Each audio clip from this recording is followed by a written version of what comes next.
welcome back to the Solipsist and Society. I slightly underestimated how chaotic the setup for this video would be.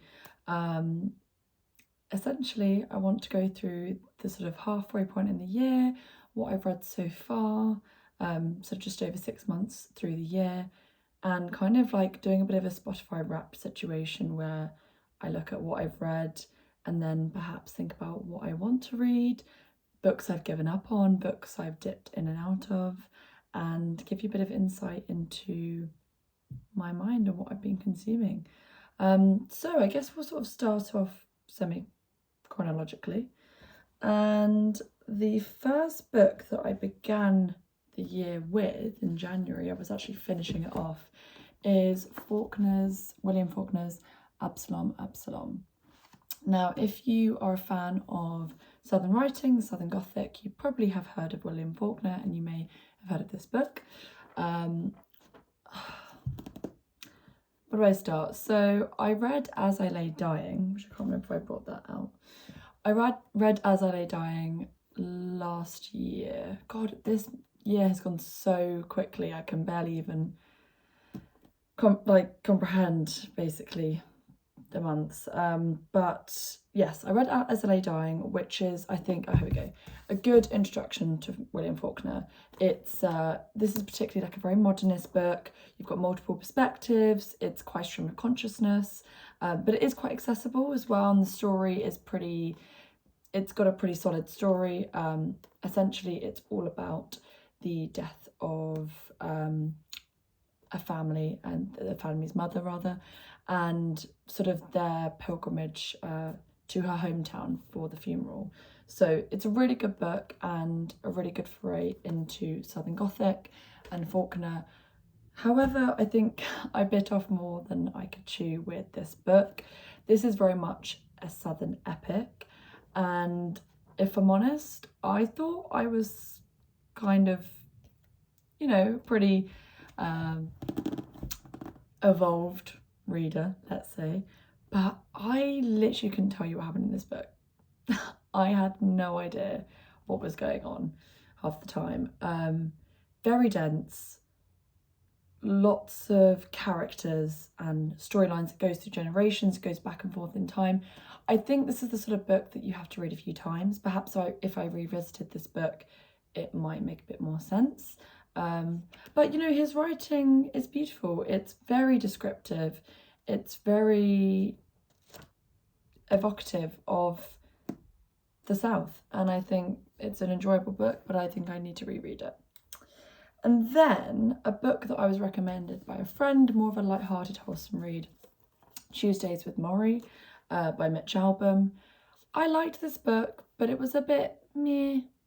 I just felt like it kind of tried to fit a certain archetype of the kind of the teacher, the student, this guy who, reconnects with his professor and learns all these sort of lessons about life. He kind of becomes like this corporate douchebag essentially. And I just felt like I just would have wanted more. There wasn't many insights that I think most people have not sort of thought about before. So yeah, it was all right, but And after that, I was reading Portable Magic, which I actually mentioned on my blog. I got this book for Christmas. It's Emma Smith. She's one of the top scholars, I believe, on Shakespeare at Oxford. And this is a great book, actually. This brings back good memories. I really, really enjoyed reading this book. It's somewhat non-fiction, but it's all about essentially the tangibility of books and their meaning, and thinking about books not just for their content, but as a kind of concept, an idea, and the importance that books have in our culture and our psyche. Really, really good book. I recommend this a lot. And yeah, for anyone who loves reading, it's fantastic. Then a book which I have a hard copy of, like a paperback. No idea what I've done with it. I probably have lent it to someone, and that is The Truth Must Dazzle Gradually by Helen Cullen. Another fantastic read. It's quite somber, quite sad. It deals a lot with mental health and postnatal depression. It's about a family who sort of goes from the roots of the mother and father meeting.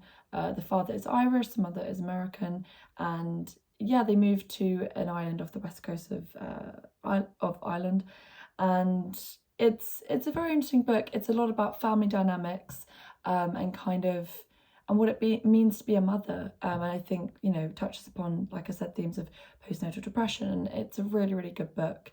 Definitely worth a read, and it left me thinking.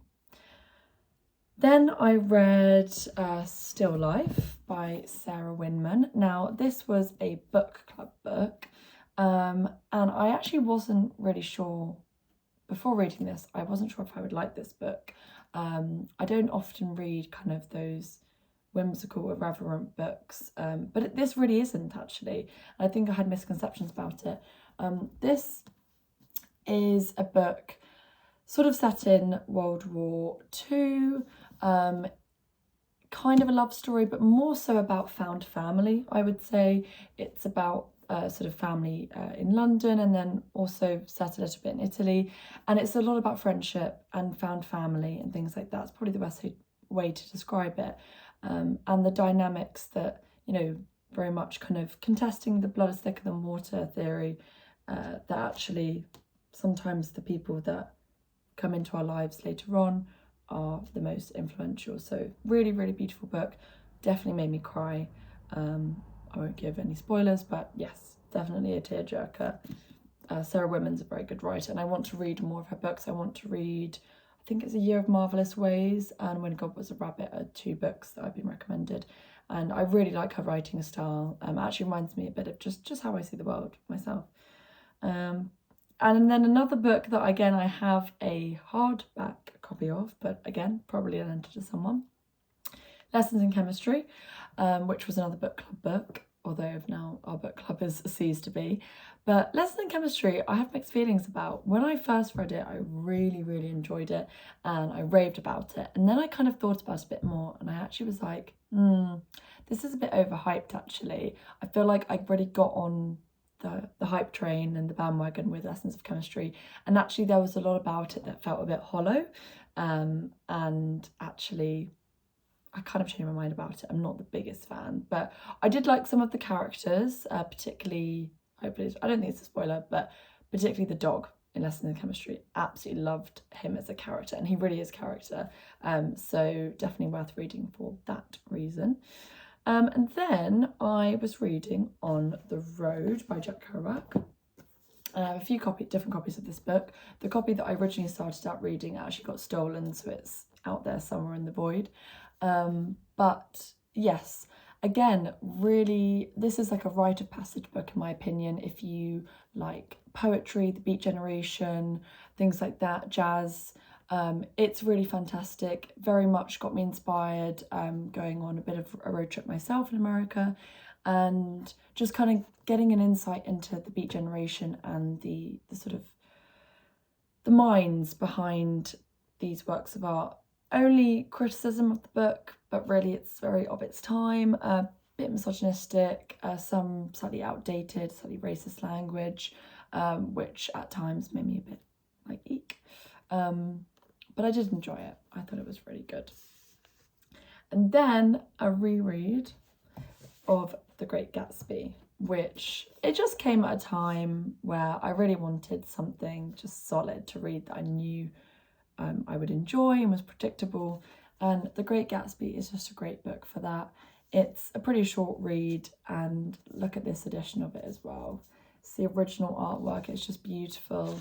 I absolutely love it. I've already raved about this copy of it in another video that I've made, but it's just such a good book. I mean, I don't think I need to say much on The Great Gatsby, to be honest. It's the jazz age, the American dream, the writing's beautiful, and yeah, it's just fantastic, really.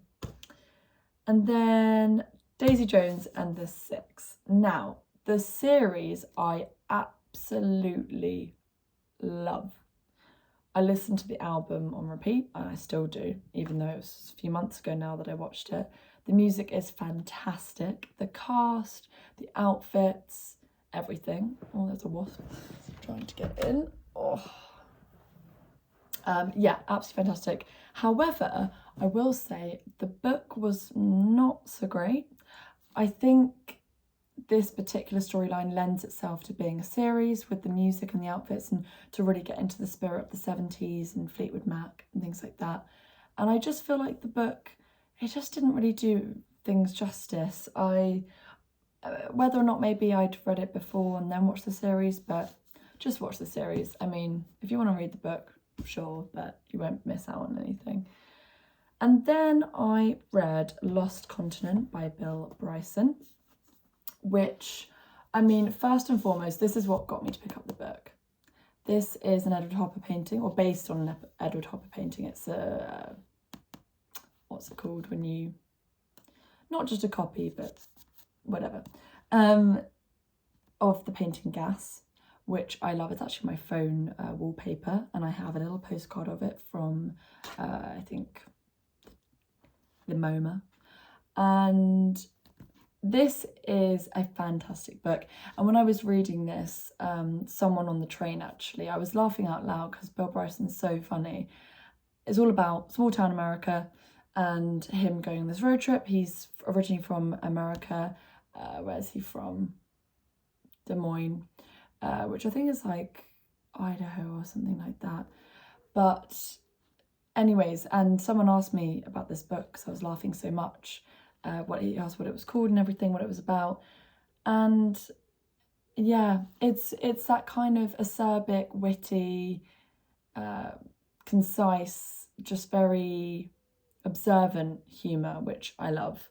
And there are just great moments and quotes from this, and I really enjoyed it. And it really, you know, I mean, I have an interest in America, as you might have picked up on, and particularly those small towns, and kind of, I think it really just captures the essence of the kind of unspoken, less so seen American experience, which really, for the most part, are these small towns and these people's lives. So then I read, actually one that's not on my list for some reason, is a witchcraft book called The Witch Wound. I probably read it after that one, actually, I think. I brought this with me on my travels this summer, and it's a really good book. It's all about reclaiming the term witch, letting go of some of that shame and stigma surrounding witchcraft, and kind of not wanting to come out of the broom closet, so to speak. It's by Celeste Larson, and it was recommended to me by a YouTuber I watch, actually, called Carissa Love, who's also into witchcraft, and she recommended this book amongst others, and I found it really fascinating, and I bought it.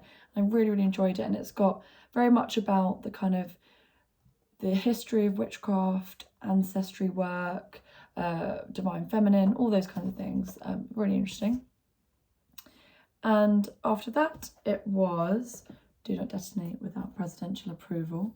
And it's a collection of essays, a portfolio on the subjects of mid-century cinema, the Broadway stage, and the American West, inspirations for Wes Anderson's Asteroid City. I mean, look at the book.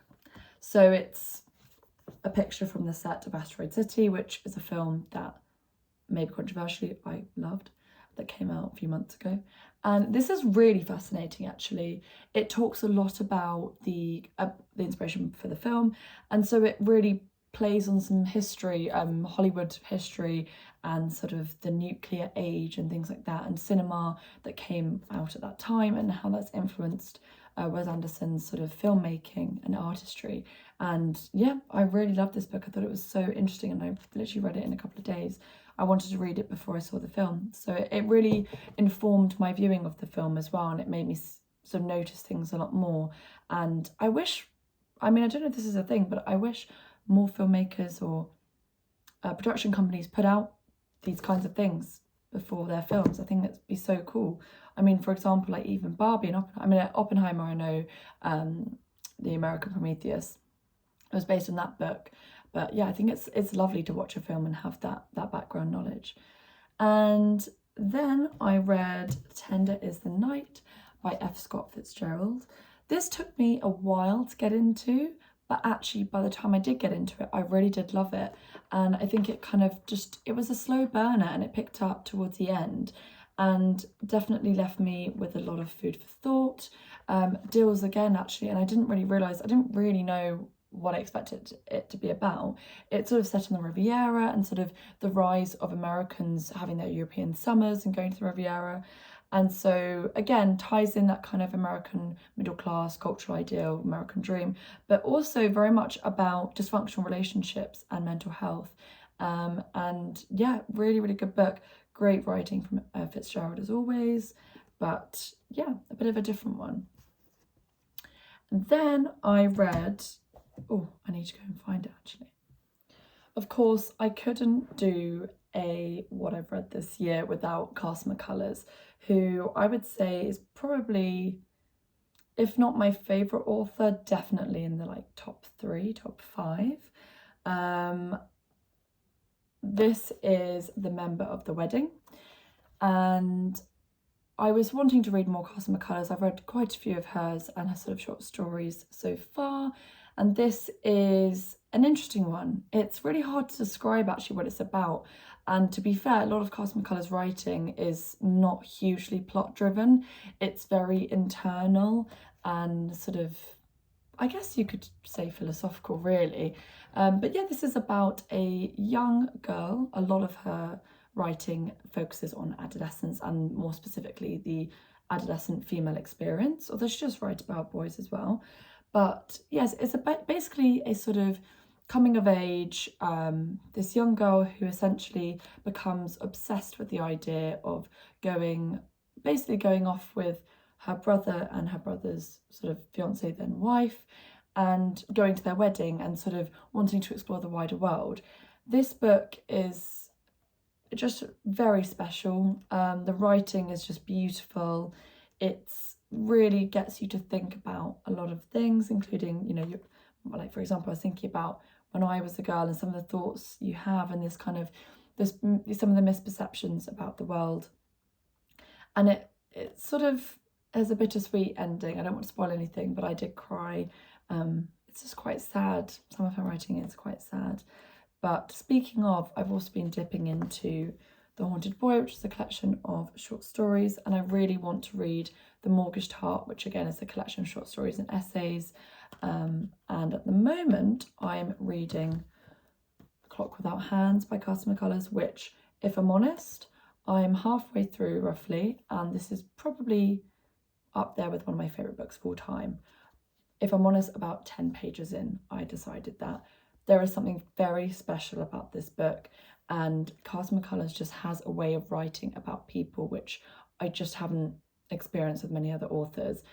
The complexities of her characters and kind of being able to translate such specific human experiences so well and so concisely.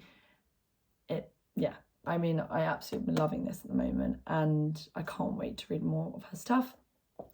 I'm thinking actually about pursuing her writing in the context of PhD study, and also looking at it alongside some sort of J.D. Salinger, like Catcher in the Rye. I see a lot of similarities with her writing and Catcher in the Rye, and the sort of protagonist in the Catcher in the Rye, particularly in this book, The Member of the Wedding, as well. So, and again, looking at the kind of atomic era, interwar era, but I'm digressing. And then a book that I read on my Kindle was America Was Hard to Find by Kathleen Alcott. It tells the tale of two people who meet in the late 1950s, and it kind of goes through time all up into the 80s with the AIDS crisis in America, but also covers the moon landings, Vietnam War protests. It was a bit of a slow burner, and I felt like it kind of dragged on a little bit and kind of kept going over the same things, and I started to get a little bit sort of just bored of it. It did pick up towards the end. It took an interesting turn, and I did quite enjoy it overall, but I wouldn't say it's a must read of mine. And then in terms of poetry that I've been dipping in and out of, I've been loving Leonard Cohen.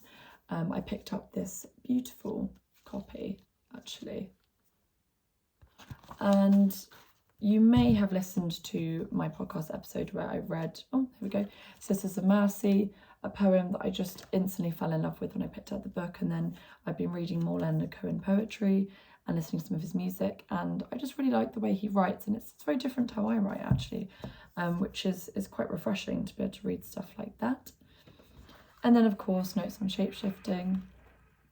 The sun is getting a little bit invasive, but yes, Notes on Shapeshifting, which I haven't actually picked up in a while, but I suppose I include it in this year. I also was reading it last year. And a poetry collection I picked up in the London Review of Books. It's actually one of the staff members who works there wrote this, by John Clegg, yeah. And it's a lot about the sort of American West, the mythology. There's sort of a lot of like cowboy poetry, looking at New Mexico and things like that. It's very interesting. And in terms of books that are kind of on my to be read, and also books that I kind of have given up on. Okay, in terms of books on my to be read, I have, always a never-ending list, to be honest, but I'm going to be reading a lot more Castle McCullers, kind of for research purposes, and also some William Faulkner. So we've got Light in August, which I picked up recently, The Sound and the Fury. And then this I picked up ages ago, which will be a nice kind of, as the days are getting shorter and it's getting colder, the haunting season, that's just like a nice collection of ghost stories. I'm really looking forward to reading that. And then also Heartburn by Nora Ephron, which I was recommended. It's such a short one, apparently it's really funny. I've been meaning to read that for ages. And then this one that I picked up that just looks really fascinating, Goodbye to Berlin, which kind of, yeah, set in the 1930s, glamour and excess, flappers, very much up my alley. And then this beautiful edition of Henry James's Washington Square. I mean, they do a collection of these, of lots of different books in this sort of style, but they're just stunning. Absolutely stunning. Only thing about this book is that because it's quite heavy and it's nice, I can't really take it everywhere with me. And if I'm reading a book, I want to be able to take it on the tube and commuting and things like that, but those are the kind of books you don't have them rustling around in your bag. And then in terms of like sort of non-fiction self-help books, I've got Martha Beck, The Way of Integrity, which I started reading, kind of gave up on a little bit. Sometimes get a bit like that with self-help books. And then also this book, The Story of Art by Katie Hassel. I'm taking some art classes, as in history of art classes, in the October, and I just want to brush up on my art history. In this book, I started reading it and I am enjoying it. It obviously focuses on the story of art without men, I meant to say. And yeah, it focuses on women in art, looking at art history through the lens of female artists, and it's really fascinating. I'm really enjoying it and sort of looking forward to tying that in with some of my studies that I'll be doing. But yes, other books off the top of my head that I want to perhaps get on my Kindle. So Memphis, I can't remember the author, but it's all about a family, so 3 generations in Memphis, Tennessee. I am doing a trip to Nashville in October, sort of October, November time. So I'm looking to sort of read a bit more about that kind of part of the States, and perhaps, wanting to read a bit more about, I suppose, things that tie in the South, music, blues, country music. So yes, plenty on my to be read list. In terms of any rereads, I've been having the urge to reread The Bell Jar recently. I am okay, but I just think it's a great book. It's sort of up there with my top books as well. So I want to reread The Bell Jar, and I also want to read some Sylvia Plath poetry as well. I'm currently propping up my phone on Ariel, her poetry collection, which my friend has lent to me. But yeah, I think that just about covers everything. There's probably some I've forgotten, but in terms of my takeaways from the first sort of 6 months, first half of this year, I feel like I definitely could have read a lot more. Like, I've read a fair amount, but not as many books as I kind of aimed to read this year. So I need to pick up the pace a bit. And I think particularly, where summer's kind of coming to an end now, I think that's going to be more possible, hopefully. But yeah, I'm really excited to see sort of books that come my way this second half of the year. And yeah, I hope you enjoyed getting a bit of insight into what I've been reading so far this year, and perhaps get some recommendations and ideas. And likewise, I'm always open to suggestions as well. But yeah, thank you for watching this video, and yeah, have a great day.